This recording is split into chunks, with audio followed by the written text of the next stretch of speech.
Hi guys, we are discussing the Arthashastra by Chanakya, and in this video we get into animal husbandry, fisheries, forestry. These are very three short subchapters, so I'm putting them in one video. So animal husbandry. Cattle rearing was the second most important economic activity. Cows and she-buffaloes were reared for milk, and the bulls and he-buffaloes were used as draught animals.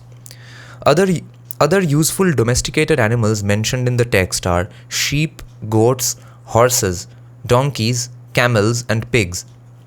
Ghee, which had the advantage of being easily stored and transported, was the main end product.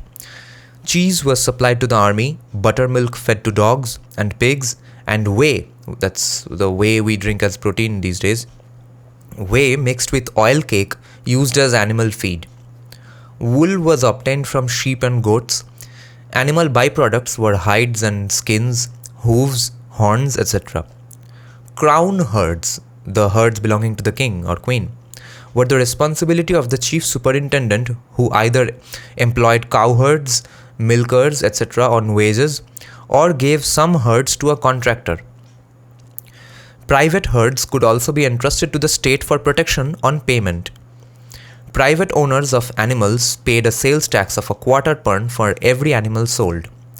All livestock owners were obliged to pay a special levy in times of financial stringency. Details about crown and private herds are in a later chapter.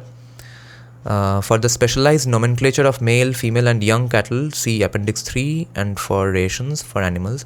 Okay, these are all in appendixes later, because we are still in the gist written by the translator, not the exact words of Chanakya himself. Animal breeding was given special attention. One of the officials of the palace was the king's breeder. From references to horse doctors and elephant doctors, we know that there were veterinary doctors. Welfare of animals, a subject given special importance in the Arthashastra, is dealt with later in this chapter under welfare. The chief superintendent of pastures was responsible for organizing pastures in the regions between villages by clearing land and providing water facilities. He was also responsible for ridding the pasture lands of thieves and wild animals and for ensuring the safety of travelers. Pasture lands within the village boundary were the responsibility of the village headman. He collected the charges for grazing on common land and ensured that cattle did not stray and damage property, and collected fines payable to the state.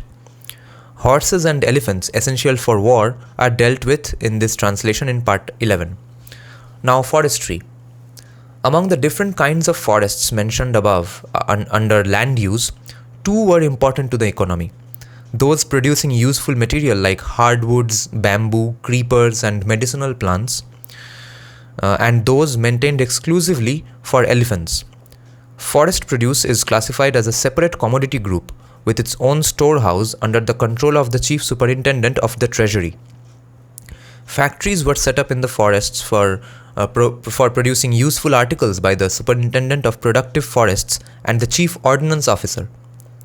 The well-protected leisure forest, intended for the king's pleasure, had plantations bearing sweet fruits, thornless trees, and pools of water, and was stocked with tame deer, wild animals rendered harmless, and tame elephants. Wildlife sanctuaries and the protection given to wildlife are referred to later in this chapter under animal welfare. A list of wildlife animals mentioned in the text is in a later appendix. Now, fisheries. The references to fish and fishing are incidental, as in the 1/6 tax on the fishermen, leasing of fishing boats by conch and pearl fishermen, or as one of the products from reservoirs.